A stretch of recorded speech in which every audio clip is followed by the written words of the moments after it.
Hello बच्चों, आज हम जैक बोर्ड कक्षा 8 का प्रश्न नंबर 3.3 का क्वेश्चन नंबर 3 को सॉल्व करेंगे। देखिए क्वेश्चन क्या कह रहा है। क्वेश्चन कह रहा है तीन संख्याओं के घनों का योग 0.334125 है। यदि संख्याएं 2:3:4 में हैं तो संख्याएं ज्ञात कीजिए।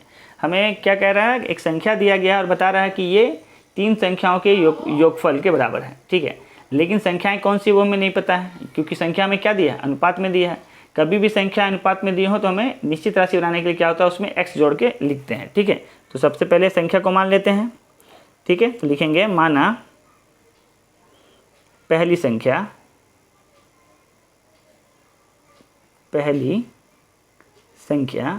बराबर, पहला संख्या 2 अनुपात में है तो इसलिए 2x मान लिए। तो दूसरी संख्या क्या हो जाएगी, दूसरी संख्या बराबर हो जाएगा 3x और तीसरी संख्या बराबर हो जाएगा 4x। ठीक है, ये तो हो गया, संख्या से मान लिए। अब कह रहा है तीनों संख्याओं का घनों का योग कितना है, दिया हुआ है। ठीक है, तो प्रश्न से क्या दिया है, तो लिखेंगे प्रश्नानुसार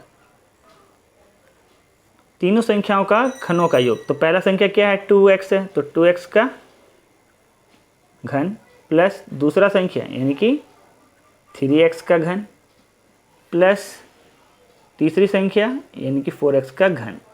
सभी को अगर हम जोड़ेंगे तो जोड़ने से हमारे पास आंसर कितना आना चाहिए, 0.33412 ठीक है, तो सबसे पहले तो इसको सॉल्व कर लेंगे। तो 2x का जब हम क्यूब करेंगे तो 2 का घन कितना होता है, 8, यानी 8 क्यूब हो जाएगा, 8x क्यूब। 3 का घन कितना होता है, 27, तो हो गया 27x क्यूब।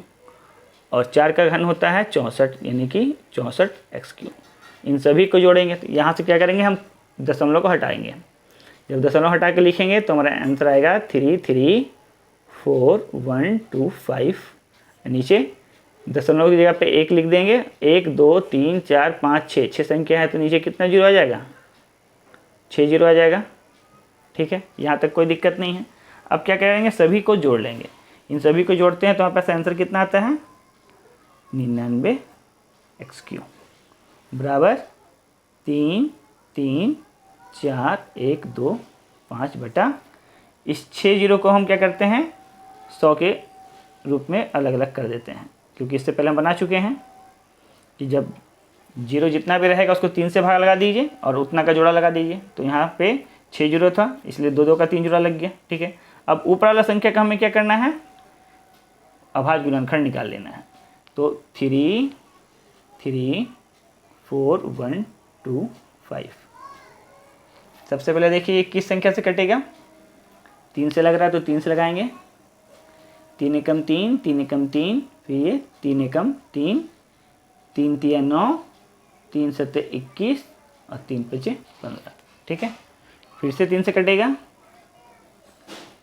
3 तिया 9, 3 सत्ते 21, 3 एकम 3, 3 दूना 6, 3 पचे 15। ठीक है, फिर से 3 से कटेगा, 3 एकम 3, 3 दूना 6,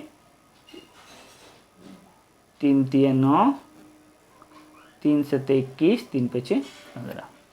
फिर 3 से कटेगा, 3 चौक 12, 3 एकम 3, 3 दूना 6, 3 पचे 15। अब यहाँ 3 से कटेगा कि नहीं देखते हैं, तो देख रहे हैं 5, यहाँ 7 12। फिर से कटेगा 3 से, 3 एकम 3, 3 तिया 9, 3 सत्ते 21, 3 पचे 15। अब देखते हैं 4 और 12 16 नहीं, अब ये 5 से कटेगा। 5 से कितनी बार में कटेगा, तो यहाँ कटेगा 5 दूनी 10, 5 सत्ते 35 और 5 पचे 25। फिर 5 से लग रहा, 5 पचे 25 और 5 पचे 25। फिर 5 से कटेगा 11 बार में, अब तो नहीं कटेगा। तो अब हम इस 99 को यहाँ गुना में है, इस रहेगा तो क्या होगा, भाग में आ जाएगा। यानी हम इस जगह लिख सकते हैं, पहले एक स्टेप और लिख लीजिए, 99x क्यूब। इसका अभाज्य गुणनखंड कितना आया है, 1 2 3, 3 बार, 1 2 3 4 5, 5 बार 3 लिख दीजिए। ठीक है, और 5 कितनी बार है, 1 2 3, 3 बार 5 है, और 1 11। ठीक है, नीचे आपका 100 गुना 100 गुना 100। ठीक है, अब यहाँ देखिए ये यहाँ क्या है, गुना में है, इस ओर आएगा तो भाग में हो जाएगा। तो हम लिख सकते हैं x³ बराबर 3 गुना 3 गुना 3 गुना 3 3 के 1 2 3 4 5 बार हो गया, और 5 आपका 3 बार और 1 11। नीचे आ जाएगा 100 गुना 100 गुना 100 और नीचे 99। सबसे पहले 11 से काटे 99, कितनी बार में कटा, 9 बार में। फिर 3 से काटे, 3 3 9, ये 3 से ये 3 कैंसिल हो गया। ठीक है, अब हमारे पास संख्या क्या है, तो अब हमारे पास संख्या है x³ बराबर 1 2 3 1 2 3 3 है 3 बार, और 5 1 2 3 5 भी है 3 बार। और नीचे क्या बचा है, 100 गुना 100 गुना 100।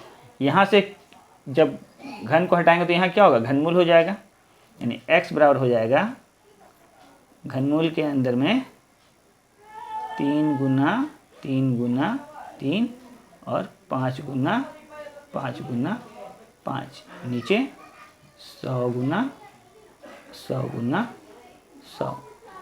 तो x बराबर क्या आ जाएगा, 1 3 निकलेगा और 1 5 निकलेगा, 3 5 15 ऊपर आ गया, और नीचे 100।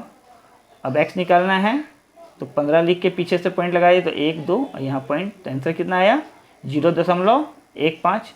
तो यहाँ x का मान कितना आया 0.15। ठीक है, अब यहाँ से हम पहली संख्या, दूसरी संख्या और तीसरी संख्या तीनों निकाल सकते हैं, क्योंकि x का मान निकल गया है। तो यहाँ अब जगह नहीं है, इसलिए हम आपको यहीं पे बता रहे हैं। इसलिए पहली संख्या बराबर क्या हो जाएगा 2x, यानी कि 2 गुना x का मान कितना लाए हैं 0.15। तो 15 दूना 30 होता है, तो 0.30, तो 30 का पीछे का 0 नहीं दिखाते हैं, तो ये आपका 3 हो गया। ठीक है, दूसरा संख्या हो गया आपका 3x, यानी 3 गुना 0.15, तो 15 से 45 होता है, यानी 0.45।